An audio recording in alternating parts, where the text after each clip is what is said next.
Hello everyone, आज हम लोग बात करेंगे इस वीडियो में कैसे पॉइंटर वेरिएबल को इनिशियलाइज करना है। ठीक है, तो हमें पता है पॉइंटर्स को कैसे डिक्लेयर करते हैं। सपोज मैंने ये ले लिया, एक कोई सिंपल वेरिएबल ले लिया इंट एक्स, इंट पी। ये क्या बता रहा है? ये स्टेटमेंट मेरा बता रहा है कि एक एक्स नाम का कोई सिंपल वेरिएबल है इंटीजर टाइप का, और ये क्या बता रहा है, एक पॉइंटर वेरिएबल है मेरे पास p, जो किसको पॉइंट करेगा, इंटीजर टाइप की। ठीक है, तो अब इसको मैं कैसे असाइन करूँगी? p में मैंने सिंपली क्या करा, एड्रेस ऑपरेटर के साथ क्या लिखा, x। तो ये मेरा क्या हो गया, डिक्लेरेशन, एंड ये हो गया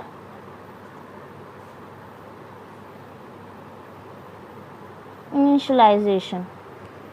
ठीक है, तो ये हम इन दोनों को कंबाइन करके भी लिख सकते हैं। देखिए डिफरेंट वेज हैं मेरे किसी भी स्टेटमेंट को लिखने के लिए, लेकिन वो स्टेटमेंट करेक्ट होना चाहिए, इसलिए हम ये सारे तरीक़ों पे, इसके स्टाइल्स पे बात कर रहे हैं। कैसे? Int asterisk p equal to address of x, it is also right. ठीक है, तो ये भी मेरा एक्सेप्टेबल है, ये भी करेक्ट है। ठीक, दोनों तरीके से हम कर सकते हैं, लेकिन एक हम एग्जाम्पल लेते हैं।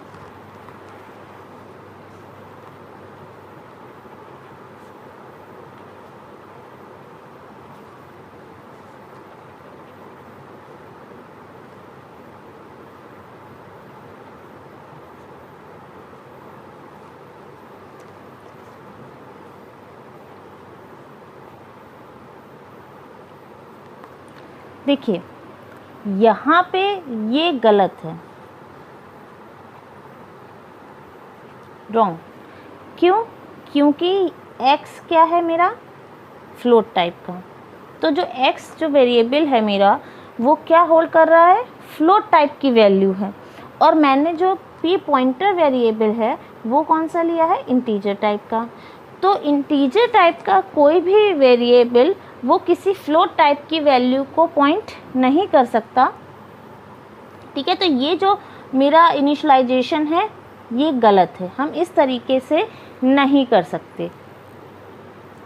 ठीक है, तो ये जो है हमारा, ये क्या आपका प्रोड्यूस करेगा, एक एरर जनरेट कर देगा, ये एरर आउटपुट दे देगा, क्योंकि ये कंपाइलर मेरा समझ नहीं पाएगा, क्योंकि वो ये समझेगा कि भाई p जो है इंटीजर टाइप का है, तो ये जिसको भी पॉइंट करेगा वो भी इंटीजर ही टाइप का होगा, लेकिन यहाँ पे क्या है मेरा, x फ्लोट टाइप का है, तो ये क्या करेगा, एरर आपका दे देगा कंपाइलर।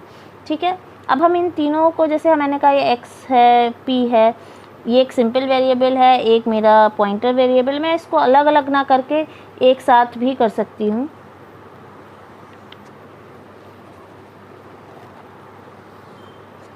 जैसे कि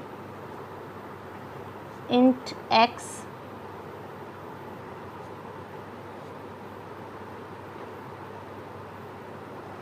मतलब मैंने इनिशियलाइजेशन और डिक्लेरेशन जो है साथ में किया हुआ है, कि भाई पहले हम क्या करते हैं, डिक्लेरेशन देन इनिशियलाइजेशन। ठीक, ये तीनों एक साथ कर सकते हैं, ये वैलिड है। बट अगर मैं ये लिख दूँ,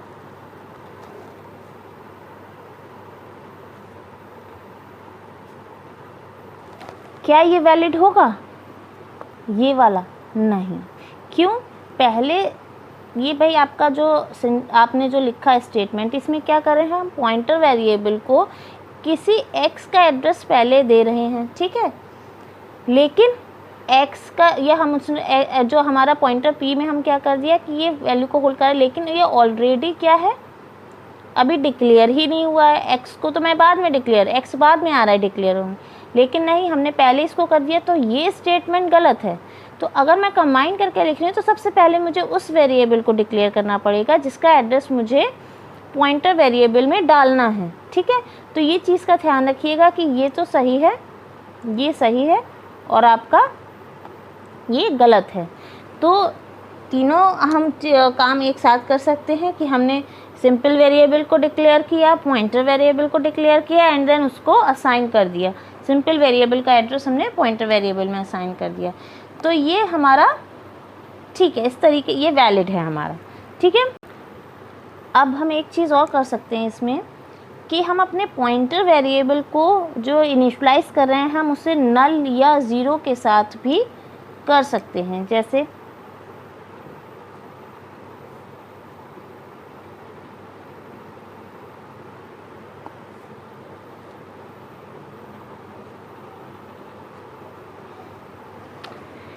ये दोनों आपके वैलिड हैं।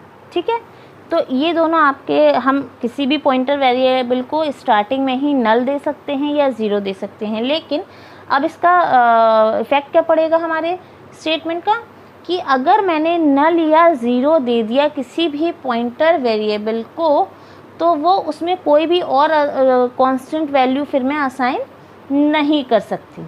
ठीक है, हम अगर उसमें कोई भी, मतलब अगर मैं इनिशियलाइज ही नल और ज़ीरो से कर रही हूँ तो फिर मैं उसको किसी भी और कांस्टेंट वैल्यू से नहीं कर सकती। ठीक है, तो ये जो है हमारा डिफरेंट टाइप्स ऑफ इनिशियलाइजेशन हो गए पॉइंटर वेरिएबल का। आई होप आप लोगों को अच्छे से समझ में आया होगा। तो सब्सक्राइब और लाइक ज़रूर करिएगा। Thank you.